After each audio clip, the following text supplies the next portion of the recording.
toes. So this is about face massage. So what we have done is we have completely covered the patient's body. Also we have covered the hairs. So the only face and some portion of the neck is exposed. So starting with the first thing, we start with the stroking. So for stroking, there are 3 basic strokes. If the size of the face is big, then you might require additional strokes. So the first stroke starts from the chin. So to start from the chin, you need to start from the midline and then you drain the strokes into the post-auricular group of lymph nodes. So the first stroke starts with the hands placed in the midline. So your fingertips would come in the midline such that you are covering the whole jaw. So this is how you have to place your fingers and then take them laterally towards the area behind the ear, that is your post-auricular lymph nodes. Come back. So this is your first stroke. Then the second stroke is little proximal to it such that you are trying to cover the mouth and the areas around it. Can you see the hand placement? You can see one finger above the lips, remaining fingers below the lips. So take them laterally again into the same group of lymph nodes. The next one starts from the nose, side of the nose, covering all the cheeks. It goes into the post-auricular group of lymph nodes. Then the next one starts from the forehead. So you start with the fingers like this, take them laterally, turn them downwards and then turn towards the post-auricular group of lymph nodes. So this is how you do superficial stroking. Same strokes are to be used for deep stroking.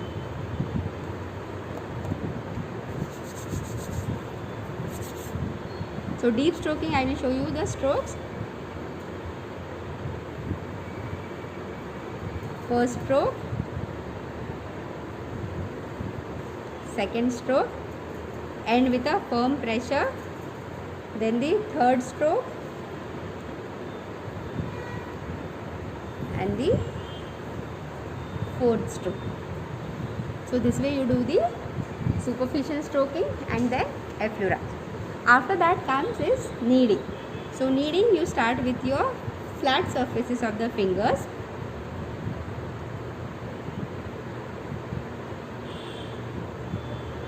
So this way you go on doing kneading.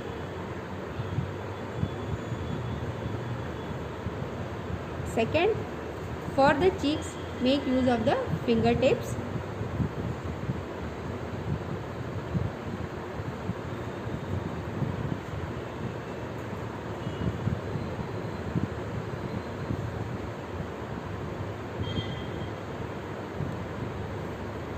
Okay, again effleurage. Here there is no muscle. So if edema is there, in that case you can give kneading like this. You get to see edema in case of 7th nerve, that is your facial nerve, when that gets inflamed, and then stagnation of fluid causes edema on one side. Clear this?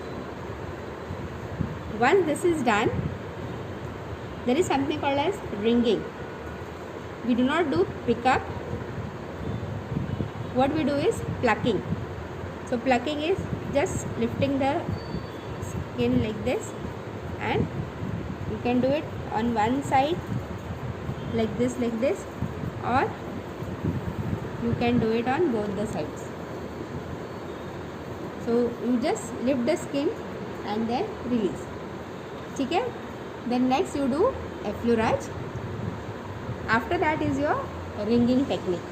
So for doing ringing, there is a particular direction. So it starts from the one side of the angle of the mouth. From there, it starts here. It goes up towards the cheek, below the eye. Then it turns out, moves towards the ears. Again turns on the forehead. It comes just above your eyebrows. So one line goes like this. Then again you have to turn, cover the middle part of the forehead. Again turn, cover the most superior aspect of the forehead. Come down like this towards the ear, then under the eye like this, and then you end here. Clear?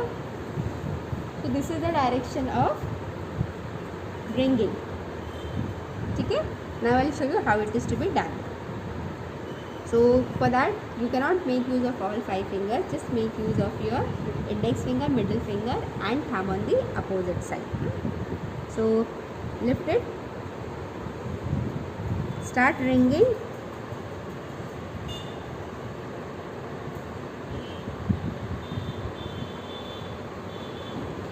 Then turn your hands such a way that you are able to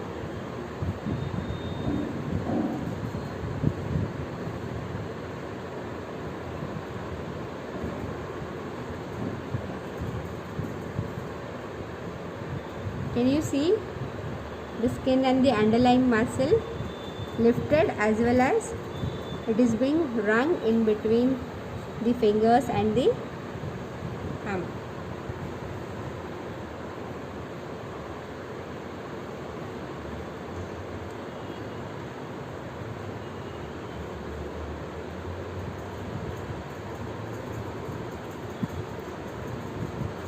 So this way you have to do ringing and then a accuracy.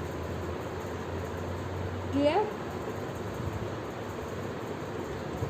Then is your friction. Friction can be done along the hairlines. So you can just place your thumb pads here. Do circular friction.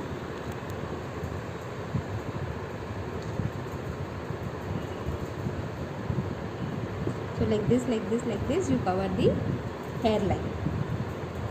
Clear?